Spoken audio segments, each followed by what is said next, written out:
Mengelola penghasilan juga bukan berarti harus hidup berhemat dan tidak menikmati hidup sama sekali.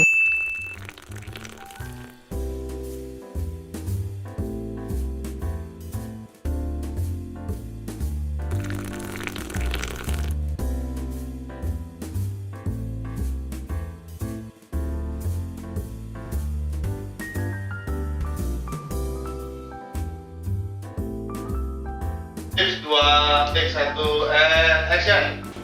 Friends, hari ini saya mau bagi tips simple cara mengatur penghasilan. Mengelola penghasilan juga bukan berarti harus hidup berhemat dan tidak menikmati hidup sama sekali. Sepanjang yang direncanakan dengan baik, tetap ada porsi yang bisa digunakan untuk menikmati hidup dalam batasan wajar. Salah satu yang bisa digunakan adalah melakukan perencanaan dengan prinsip 40, 30, 20, 10. Ini merupakan angka ideal alokasi penghasilan setiap bulannya. Nah, mau tahu caranya kan? Sesuai dengan namanya 40, 30, 20, 10, kita membagi penghasilan menjadi 4 bagian. 40%. Ini adalah alokasi untuk kebutuhan dasar. Idealnya, dasar hidup sehari-hari termasuk biaya makan, biaya minum, biaya transport, telepon, pakaian, dan kebutuhan dasar lainnya sampai dengan gaya hidup dan lifestyle juga masuk di alokasi ini. 30% untuk alokasi ini merupakan alokasi dari cicilan produktif. Sepanjang hutang dan cicilan yang kalian miliki adalah untuk pembelian aset yang sifatnya produktif, juga besar cicilan tidak melebihi 30% dari penghasilan.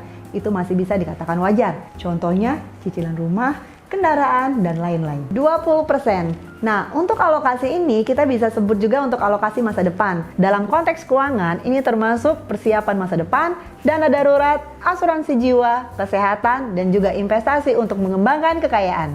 10%. Untuk alokasi ini merupakan alokasi dari donasi. Besar, kecil penghasilan kalian, friend, usahakan untuk selalu berbuat kebaikan. Tidak terbatas untuk donasi hanya di tempat-tempat ibadah, bisa juga kepada orang terkasih atau orang tua. Nah, bila kalian masih awal berkarir hingga penghasilan mungkin belum besar, bisa lebih kecil dari angka ini. Tapi kalau bisa, usahakan untuk tetap ada donasi. Friends, bila dengan contoh alokasi tadi ternyata tidak cukup untuk memenuhi kebutuhan, saatnya benahi keuangan kalian. Lakukanlah 3 hal ini. Yang pertama, turunkan gaya hidup. Banyak orang yang menghabiskan uang lebih banyak dari kemampuannya, Friends, cek gaya hidup kalian. Kurangi, kalau bisa hilangkan pengeluaran untuk gaya hidup yang Anda rasa sangat tidak perlu. Yang kedua, bedakanlah keinginan dengan kebutuhan. Dengan belajar mengendalikan keinginan, secara tidak langsung juga membantu Anda menghemat pengeluaran yang sebenarnya nggak perlu. Yang ketiga, tingkatkanlah penghasilan. Nah, bila semua sudah dilakukan dan masih aja nggak cukup, ini adalah tandanya kalian untuk meningkatkan penghasilan. Friends, saya ada satu quote yang sangat bagus sekali dari Warren Buffett. If you buy things you do not need, soon you will have to sell things you need. Saya Ade Nadira, sampai jumpa di next tips selanjutnya. Bye friends!